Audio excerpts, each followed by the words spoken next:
Assalomu alaykum. Men ismim Elyor Halimjonov. Men Street 77 hamda VOKA asoschilaridan biriman.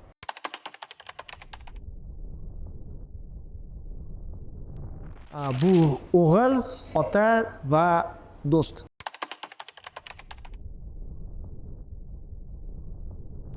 Radikalniy prasheniya degan kitob o'qidim. Oxirgi marta juda ham ta'sirlandim shu kitobdan. Qattiq ichimda qanaqadir o'zgarishlar bo'ldi. Filmlardan-chi? Filmlardan Interstellar juda yoqadi menga.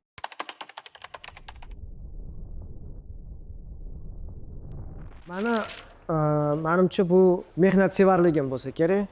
Ertalabki odatim hamma insonlar qatori shu dush, nonushta, именно muvaffaqiyat qiladigan menimcha mehnatsevarlik. Men mehnatsevar bo'ladi inson.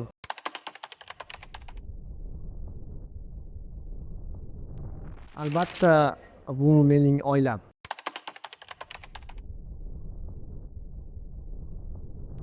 Asabiylashtiradi deya olmayman, lekin hozirgi kunda dolzarb masalalardan menimcha bu yosh avlodni mehnatga chiniqtirish. Chunki zamon juda ham oson bo'lgan, o'shaning uchun yosh avlod mehnatga chiniqishini xohlaydi.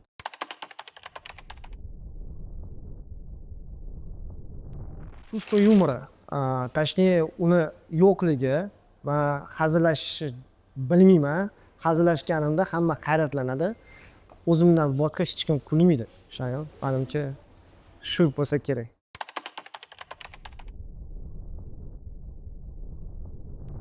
Obrazda men uchun qulaylik muhim. Shu sababli men ko'pincha faqat krossovka kiyaman. И shaharga shu oddiy futbolka, jinsi, krossovka qulaylik tarafdoriman kiyim bo'yicha.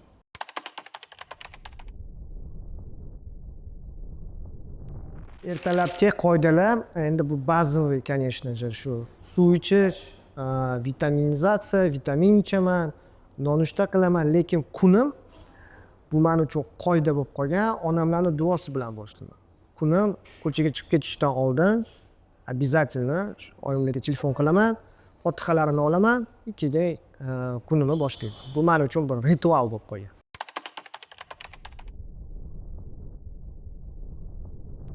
10 yil oldin o'zimga maslahat berardim, bu ko'proq yozish, o'zimning fikrlarimni yozishni bloknotga shu 10 yil oldin boshlashim kerak edi deb bilaman. O'zimga shunaqa maslahat berardim.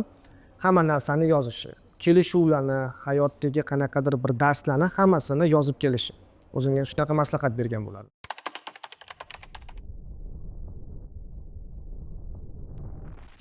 Menimcha bu Nike bo'lsa kerak, krossovka. Men faqat Nike krossovka kiyaman. Ko'pincha hamma obrazlar bilan qayerga chiqishimdan qat'iy nazar обязательно Nike krossovka, qolgan lukam o'shanga qarab moslashtiriladi. Menimcha shu bo'lsa kerak.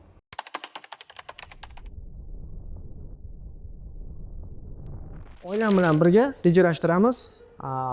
Oldinroq har shanba, yakshanba oila davrida o'tkaziladi odatda.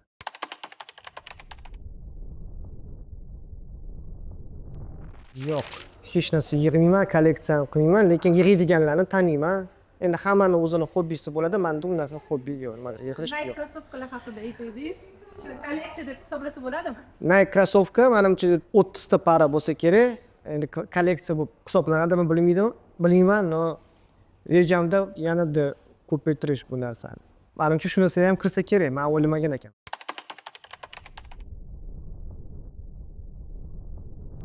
Oila davrida nishonlayman. Birinchi navbatda men onamlik bilan bog'lanib yangiliklarni, qanaqadir yutuqlarni aytaman. Oila davrida go'zal bir taom tayyorlab nishonlasa kerak. Aslan shunaqa.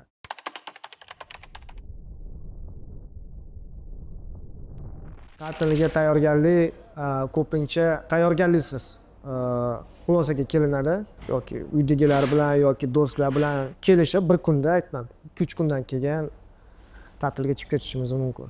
Ta'tilga o'sha tez-tez chiqib turasiz? Men juda ham yaxshi ko'raman sayohat qilishni. 2 oyda bir chiqaman.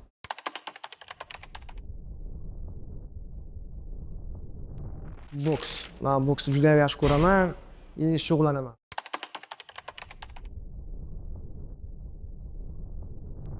Men uchun musiqa bu bir musiqaga kelsak, men melomanman. Har xil muzika eshitaman. O'zimizning o'zbek estrada, chet el estradasi, lekin eng musiqaga meni munosabatim har bitta shu trek menga nimanidir assotsiatsiya qilish kerak. Qaysidir bir insonni, qaysidir hodisani, umrim davomida bo'lgan bir periodni.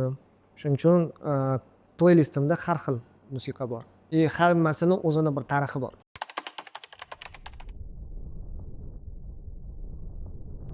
Ruhiy salomatligi bu birinchi navbatda bu ibodat va psixologiya o'rganaman juda ham ko'p. Menga bu masala juda ham yoqadi.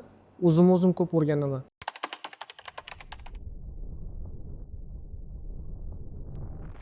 Tadbirkorlardan endi dunyo miqyosida bo'lsa, bu albatta Elon Musk. Elon Musk meni ilhomlantirishi, u judayam dunyoni o'zgartirish bir rejasida qiladi proyektlarini. O'zimizga kelsak, O'zbekistondan Zafar aka Hashimov juda ham hurmat qilaman. Biznes strukturalari yoqadi, erkak inson juda ham meni hurmat qilaman.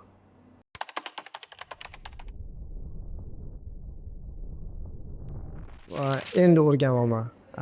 Biznes va shaxsiy hayot o'rtasida muvozanat topishni. Bu juda ham qiyin bir masala, chunki biznes strukturada juda ham ko'p vaqt ajratamiz, energiya ajratamiz. Shuning uchun men bu narsaga endi kelyapman desa ham bo'ladi. Sekin-sekin, asta-asta.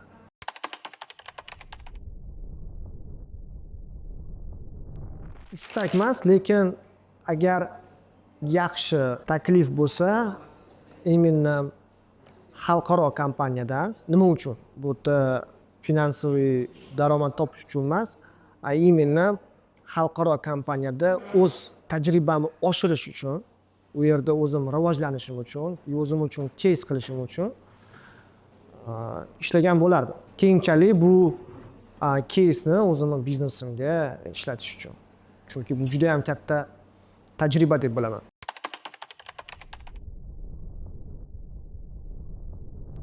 Donald Trump.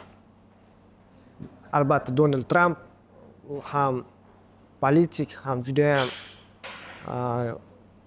kuchli biznesmen, ular bilan gaplashgan bo'lardim. Qanaqa savollar bergan bo'lardingiz? Qanday qilib bunaqa qilding deb savol bergan bo'lardim.